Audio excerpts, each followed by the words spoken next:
365 Days to the Wedding is an anime that's finishing up in the current fall season. And it's one that I'd recommend watching the show and reading the manga. The manga is only 110 chapters of weekly length, so about 20 pages each. It's already done, so you can knock it out in an afternoon if you really want to. It focuses on Rika Honjoji and Takuya Ohara. They work for like a travel planning company. Not a super lucrative job, but they get by. And their company is opening a branch in Anchorage, Alaska. And they're going to send someone to Alaska, but it won't be people who are married. So Hanjoji asks Ohara if he wants to pretend that they're engaged until someone gets shipped out, and then they can call it off. They're both hyper introverts, real loners, don't really have any friends, not even hobbies with other people. So he agrees. And obviously it's a rom-com, so you know where it's going. They're going to slowly fall in love and end up together, actually getting married. That's the gist of the story. No surprises there. The reason I want to talk about it, and I think it's worth watching, is because the two main characters are young adults in their early 20s, but it touches on a lot of mature topics throughout the show without being too heavy or depressing or dark. And one of the main things that the show asks over and over is, what is a marriage supposed to be like? What are the reasons to get married? Should you stay married with the person you're with? What's your responsibility in a marriage? And because they're adults, they're able to go into all these other topics that shows that focus on high school or teenagers can't really do, like dating a single mother or the loss of a child.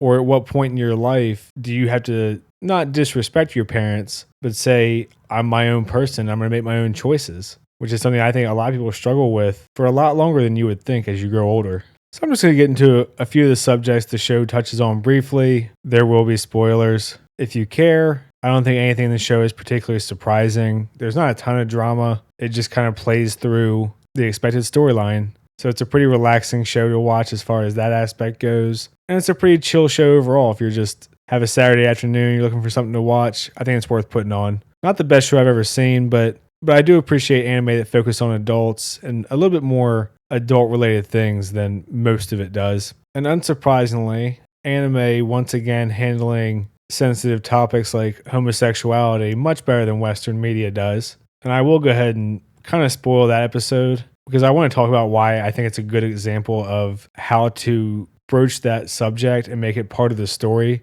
without lecturing the audience. Is because they have a princess visiting from a small country. She's married to a guy, and they say that whenever she goes to visit a country, she only accepts male attendance, and the news always reports that she's a partier, the implication being she's a big whore, obviously. And what you see throughout the episode is Hanjoji gets jealous because she's still kind of in denial of her feelings at this point, and Ohara is taking the princess around. So obviously she's like, oh my God, I can't compete with the princess. And what you find out is that she fulfilled her marriage and had kids as an obligation to her status as a royal, but the person that she loves is another woman. So in order to not make that woman jealous, she always has male attendants when she travels because her girlfriend knows that she's gay, so she doesn't have to worry about her sleeping with a man beyond the duties that she had to do as a royal. Even this one episode of the anime plot is so much more interesting regarding the idea of marriage and duty and what it would be like to be gay in that situation. It's not beating you over the head with it. It's not lecturing you. She's just gay. But she had a political obligation to maintain the family bloodline because of politics. And this is something that I feel like a lot of things frame really negatively. The idea that people of a certain status have obligations that go beyond themselves. Particularly when it comes to medieval stuff, this drives me crazy. Modern day is obviously a little bit different because we don't have those kind of things, at least in the West, broadly speaking. And at the end of the day, she's not bitter. She's not pissed off about it. She just wants to be with the person she loves. And that, to me, is a type of relationship that everyone can relate to, regardless of sexuality, regardless of age, regardless of status or income or race. Just a simple universal message. And to me, this is why anime does shit like this so much better. Because it's not trying to portray it as some moral good and that everyone should applaud her for being gay. She just simply is, and it's something that she's had to deal with because of her status in life and her situation. Another really interesting topic the show touches on is the idea of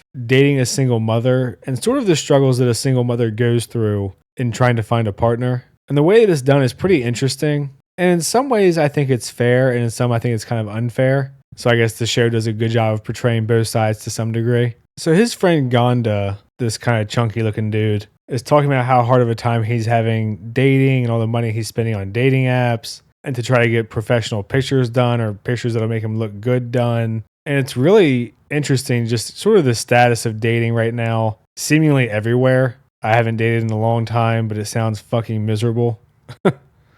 So he meets this cute woman because they're supposed to meet up and just talk about their favorite idol group. That's why they're wearing these goofy outfits and dancing. And she's a couple years older than him, but obviously attractive. And he's super into her. And he's kind of trying to get advice and get close to her and figure out what the best way to go about courting her is and kind of how fast is too fast and all those sorts of things that people struggle with in real life. So she asks if he's serious and he's like, yes. So she's like, okay, come with me. And she goes to a daycare center and he's very confused, obviously. And she kind of springs it on him that she has a child. And his reaction that you can see on the screen, I think is the reaction that most guys would have if you just suddenly found out that the person you were interested in was a single mom or dad or whatever. And he kind of freezes up. And she essentially says, you know, your reaction says it all. Like, this isn't going to work out for us. And the reason I say I think it's a little bit unfair is because she just kind of throws it out there with no warning and then wants an answer right away. And because he freezes up at a very big decision and a huge commitment,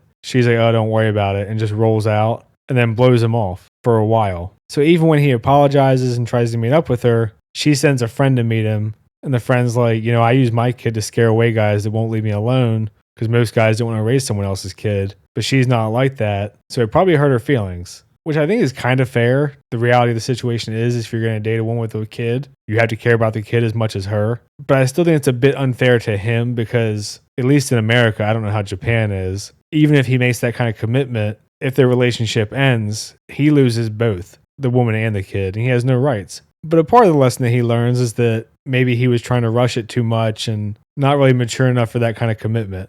And again, this is all stuff that I find interesting because, you know, it's a topic that gets touched on in a lot of movies in a lot of different ways, but anime is not usually one of those mediums, unless it's some bullshit where, you know, a single mom is just part of the harem. And I'm not going to keep going on and on about all the stuff that I liked. I like the humor. They're both super introverts, super awkward, but overall it's very wholesome. I just like that it touches on things like moving in together and how much of yourself do you have to sacrifice for marriage?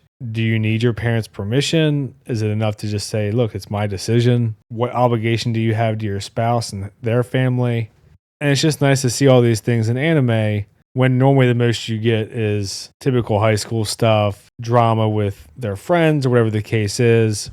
I like when anime has adult stories and can branch out into other things because I feel like it kind of limits the genre when you just have teenagers for the focus of 90% of your stories. And I think this show covers a lot of things that are pretty relatable for most people. So I'm not going to keep rambling. I just want to talk about this show because I wanted to recommend it, talk about a couple parts that I liked, even though they were kind of side stories actually compared to the whole main story. But I just wanted to put it out there. So if you've seen the show, let me know what you think. If you end up checking it out, let me know what you think. I try to respond to the comments that aren't just insults. Like and subscribe and all that shit. Thanks. See ya.